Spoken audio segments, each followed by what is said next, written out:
7:40 de la mañana, amigos. Gracias por seguir con nosotros. Como les adelanté, se encuentra Giovanna Peñaflor, analista política, además directora de IMACEN, y estábamos conversando fuera desde cámara si me podía permitir hacer una infidencia, y ya que la aludida no lo considera así, no lo considera una infidencia, vamos a conversar de un tema muy interesante. Giovanna, gracias por estar con nosotros. Muy buenos días. Te contaba que justamente 2 días antes de las elecciones me encuentro con Juan Cheput en un evento de observadores electorales organizado por el Jurado Nacional de Elecciones, y en ese momento, viernes a las 12 del día, él sale, yo entraba para exponer frente a los observadores.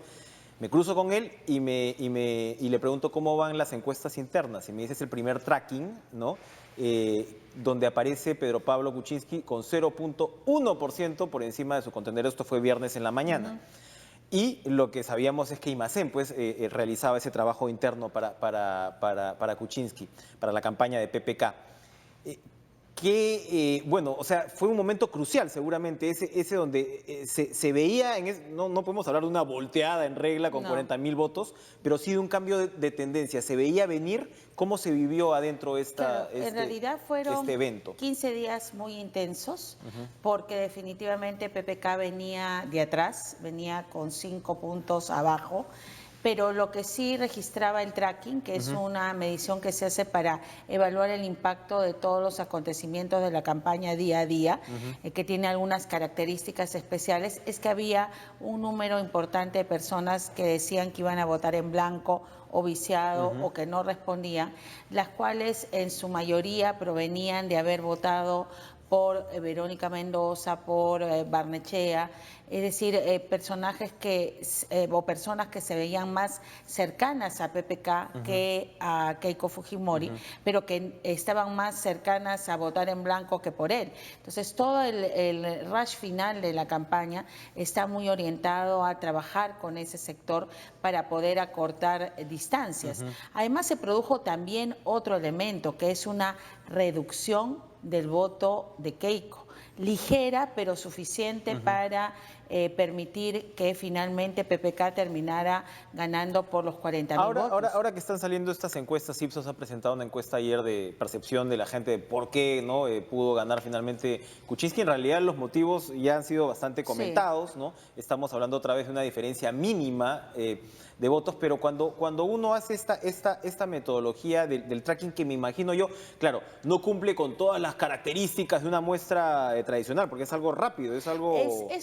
En realidad, una medición así... Es una medición diaria de una muestra que va reemplazando paulatinamente, y lo que hace es una forma de seguir los promedios. Pero mira, fue tan exacta que el día de viernes para sábado en la mañana nosotros obtuvimos una diferencia de 0.6 a favor de PPK, y la distancia finalmente fue de 0.2, ¿no? Es decir, con 2.500 encuestas. No se hacen las 2.500 encuestas diarias, sino es una muestra progresiva, es un sistema, pero que te permite pero resulta bastante útil, ¿no? Aproximado los resultados finales, pero sobre todo indicando tendencias, porque efectivamente el día viernes en la mañana es cuando PPK se ubica por encima de Keiko Fujimori a nivel nacional, aunque a nivel urbano ya venía haciéndolo 2 o 3 días antes. O sea, es decir, te permitió ver todo lo que fue el RAI final entre el mitin de viernes, el cierre en Cusco,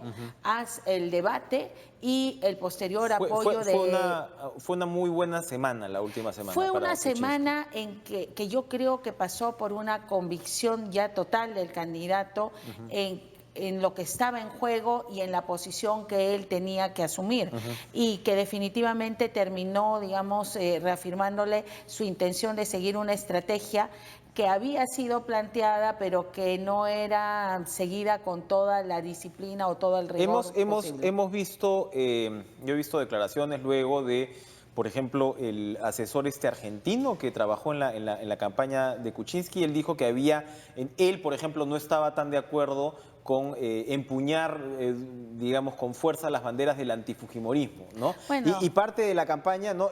Recordemos, en un momento salió este asesor cubano, el Garresta, ¿no? Tiró un portazo.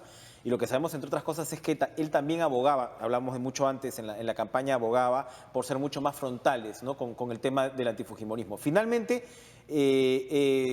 digamos, ser agresivo con esa variable probablemente le valió la victoria. No, eso le valió la victoria, pero en realidad yo no lo pondría como antifujimorismo, sino como un tema de diferenciación. Una elección es un tema de diferenciación, es uno versus el otro. Uno representa una cosa y el otro representa otra. Sin esa diferenciación a la gente le da igual votar por A o por Z. Y eso era un elemento indispensable. Y sin esa en la diferenciación, Keiko Fujimori tenía las de ganar, porque tenía pues un movimiento más organizado, un partido seguramente, ¿no? Pero además, inclusive era más joven, más dinámica, corría por todo el país, ¿no? Además era una candidata muy disciplinada en términos de su discurso, lo que hablaba, parecía las declaraciones perfectas, ¿no es cierto? Del 0 al 20 obtenía 20 en la manera como entonaba la voz, como hacía, pero definitivamente frente a eso había que buscar otro tipo de diferenciación y creo que la campaña de PPK fue buena en eso al final, en escoger cuál era la diferenciación y en pasar a ser, en términos de atributos personales, un candidato al que satanizaron con el tema de que no era incluso peruano. Yo he tenido focus group donde hasta el último había gente que decía, pero ¿cómo? Él es alguien extranjero que se está nacionalizando peruano para ser candidato a ser alguien que representó el voto por el Perú. Eso implicó un esfuerzo de reposicionamiento muy importante y que finalmente la campaña logra hacer eso al unirse con el tema del no a Keiko. O sea, al unirse figurativamente hablando, me refiero, ¿no? Esta información, este seguimiento diario que en este caso hizo Imacén, claro, se informa directamente al candidato y decirle, ojo, esto está funcionando, esto al parecer está funcionando, porque tampoco debe ser tan fácil decir, por esto es que está subiendo. No, o sea, lo que pasa, esa información va directamente al estratega general, que en este caso era Jordi, del equipo, y además a un grupo pequeño que es digamos, el Kitchen Cabinet o los que toman decisiones día a día. Jordi el andorrano, ¿no? Exacto. ¿no? De Andorra. Jordi Segarra es. Así es. Y él, ¿cómo se llama? Y este grupo son los que evaluaban diariamente, obviamente con una lectura de las cifras, porque hay que hacer esa lectura de las cifras en términos. Yo creo que una de las cosas importantísimas fue que cuando tú veías los sondeos publicados, como todos están un poco obligados o presionados a presentar votos válidos, se perdía de vista este gran bolsón de gente que no estaba decidida y que se ha ido definiendo, ¿no? en algún momento más hacia PPK que hacia Keiko Fujimori, y que era la que finalmente iba a terminar decidiendo la elección. Ahora, y pesaron, por supuesto, las acusaciones en torno al narcotráfico generadas por los errores de la propia candidatura de Fujimori. Yo creo que sobre todo la forma como reaccionaron al tema. El caso Klimper. El caso Klimper ha sido importante, pero además la forma en que la candidata no reaccionó. Ella que digamos, encarnaba o buscaba encarnar la mano dura o la mano firme o la mano no temblorosa frente a los problemas, cuando aparece el tema de Ramírez, agarra y es que él el que decide apartarse, Klimper no toma tampoco ninguna definición y entonces esa imagen que trataba de proyectar comienza a desmoronarse. Un tuit de Kenji lo mandan a la congeladora, ¿no? Y pasa esto, se revela que este hombre estaba siendo investigado por la DEA, independientemente de lo que fuera un hombre que era investigado por Procuraduría de Lavado de Activos hace más de 2 años. Pero y que le dan, y que le dan el control, y no, en ese caso sí no. Pero es la segunda vez que le pasa lo mismo. La primera vez, o sea, el enfrentamiento con Ollanta Humala fue su mala reacción frente al tema de Aguinaga y al tema de las acusaciones con las esterilizaciones, la que le cuesta los puntos para poder ganarle a Ollanta Humala, en una campaña además donde tenía un apoyo generalizado. Y en esta elección es otra vez la mala reacción frente a ese tema y lo que pasa también con su vicepresidente, lo que termina a ella enredándola y sacándola un poco del libreto que venía manejando, con ciertas contradicciones, ¿no? Para poner un caso muy chiquito, cuando Verónica Mendoza decide apoyar a PPK, sale Keiko Fujimori a decir a criticarla por ese tema, cuando justo la noche anterior había sacado un spot donde convocaba a las izquierdas y a las derechas, ¿no? Entonces, es decir, son esas pequeñas incongruencias que al final te pueden costar, ¿no es cierto?, en una elección que se definió por un margen tan estrecho. Tan estrecho, porque hablabas de la elección Humala-Fujimori, pero eso fueron como 500.000 de votos, ¿no? Claro, fue más amplio, porque indudablemente también estábamos hablando de una candidatura, la de Ollanta Humala, que se trabajó con mucho más tiempo de anticipación, ¿no? O sea, Ollanta Humala ya había sido candidato y había quedado con Alan García bastante cercano, y después vienen 5 años muy intensos. En el caso de PPK, en realidad uno no siente que entre la elección anterior y esta haya habido la misma intensidad en términos políticos. Con sus fortalezas y debilidades, Johanna, hemos visto 2 candidaturas que se han ceñido mucho a su plan de campaña, ¿no? O sea, yo creo que ambos han respondido seguramente a los consejos de los profesionales, de los estrategas, qué sé yo. No eran pues Alan García, digamos que es una campaña en sí misma, bueno, él tiene a Hugo Otero, en fin, pero se ha visto pero superado este momento de la campaña, superado los factores que tú enumeras, que probablemente le costaron la elección a Keiko Fujimori, ¿no? Y le valieron el triunfo a Pedro Pablo Kuczynski. Son esos mismos factores los que dificultan un poco el relacionamiento ya del presidente electo con su contendora, que por supuesto tiene el control del Parlamento. Se demandan pedidos de perdón, ¿no? Yo creo un poco insólito que a estas alturas la perdedora no haya ido a felicitar al presidente electo. No habla muy bien de lo que podría ser la relación entre el Ejecutivo y el Legislativo.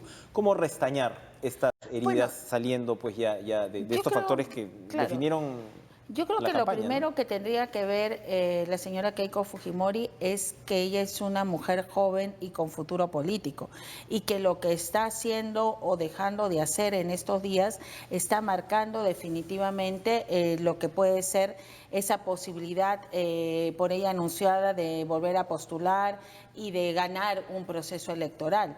Porque creo que en el fondo, en la estructura de todo esto, está esa sensación de no poder confiar totalmente en ella.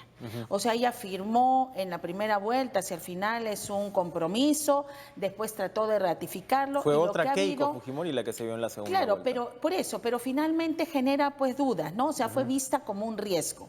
Y en lugar de bajar los paños y hacer que la gente pudiera decir, miren, qué gran presidenta, que nos perdimos, o no era lo que el resto decía, lo que está generando está reforzando el rechazo, está reforzando la crítica y está dejándose llevar por una situación que a la larga a la que más perjudica es a ella, y tiene antecedentes muy cercanos. El problema entre Alan García y el actual gobierno, al final murieron Sansón y los filisteos, ¿no es cierto? O sea, es decir, ambas agrupaciones políticas han terminado dañadas. Entonces, y en el medio del Perú, que podría haberle de repente ido mucho mejor.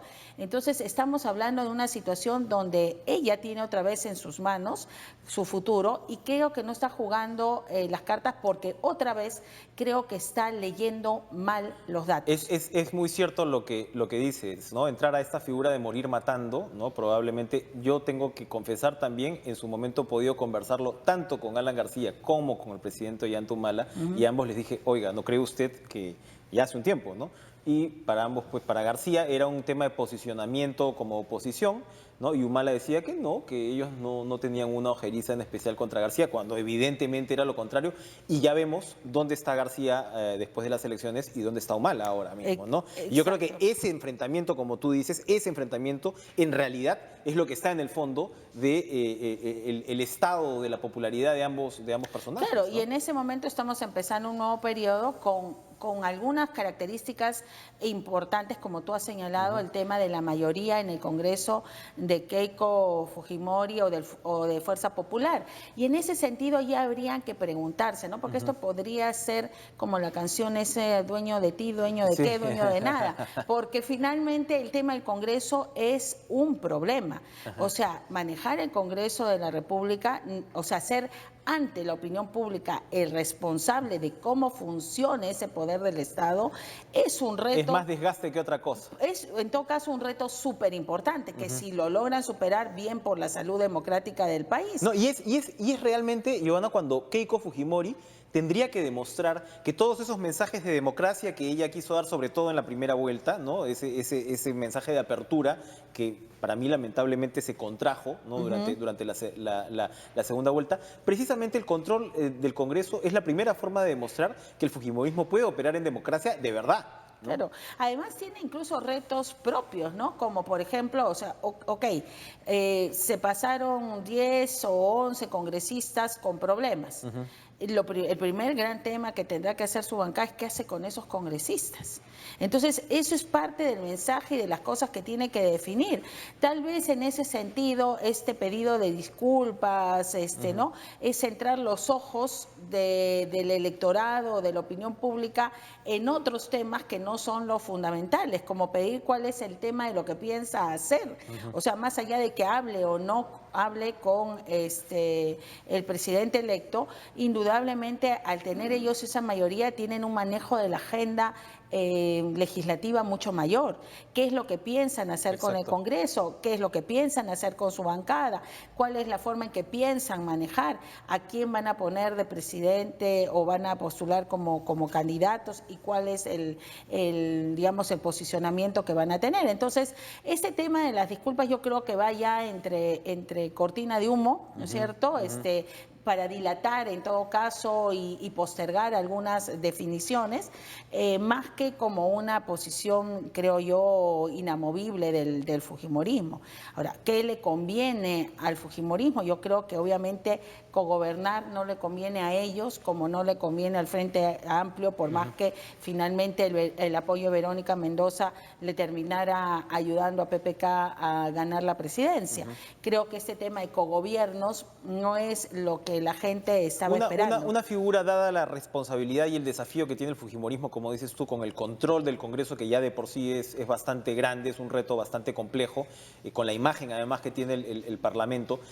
Una posibilidad, ¿crees?, sería realmente darle al Ejecutivo todo el tema de facultades legislativas y que al mismo tiempo el Ejecutivo se haga responsable, ¿no?, de esas decisiones, en lugar, por ejemplo, de hacer pues revisión exhaustiva de cada proyecto de ley que el Ejecutivo mande al Congreso y hacer pues sin duda pues más farragosa la relación? ¿Crees que puede ser? Yo creo que el tema va a ir más por la fiscalización, ¿no es cierto?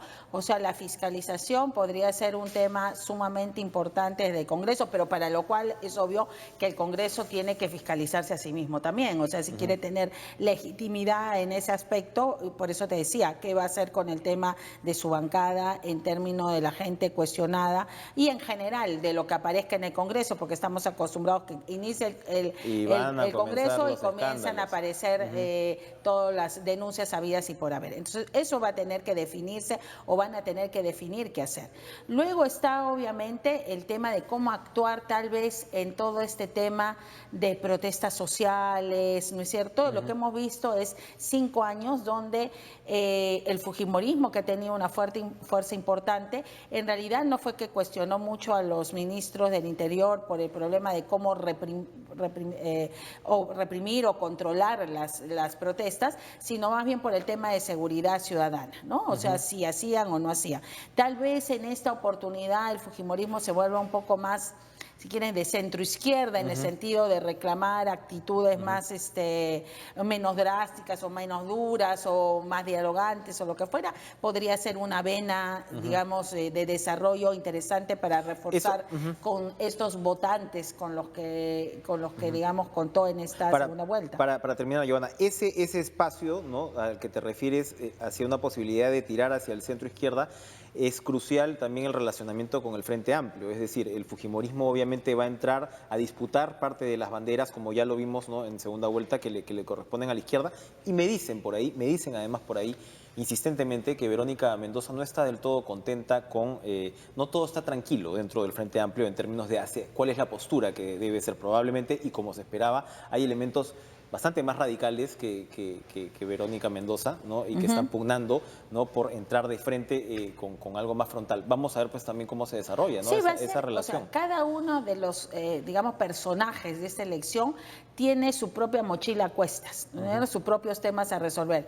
Verónica Mendoza, con el tema de este grupo alrededor del padre Arana, de 10, 11 congresistas se habla, y de la necesidad de afianzar un liderazgo que lo ha hecho bien en esta segunda vuelta, con miras a las próximas elecciones, pero que es un largo camino todavía en los próximos 5 años. Keiko Fujimori, que se tendrá que mover entre estos dos, ¿no es cierto? Y ahí también es importante, o sea, PPK es su opositor ahora, o ella ya teniendo que mirar hacia adelante tiene que pensar que con los que va a competir son otros y que por lo tanto debe dejar de pensar solamente en PPK y que si finalmente hace un buen gobierno, de repente viene incluso para su propio posicionamiento y cómo se relaciona con los otros. Y ahí estamos también hablando de Guzmán, que tendrá que ver qué hace, ¿no? Tal vez el propio Barnechea, ¿no? Y todos estos personajes que tienen que de alguna manera definirse. Tantas mochilas que parecen un campamento. Gracias, Johanna, por estar con nosotros. Efectivamente, es dónde te paras hacia el futuro, ¿no? ¿Quién va a estar en la otra orilla en un futuro en lugar de repente de marearse demasiado con lo que pasa ahora? Exacto. ¿No? Muy bien.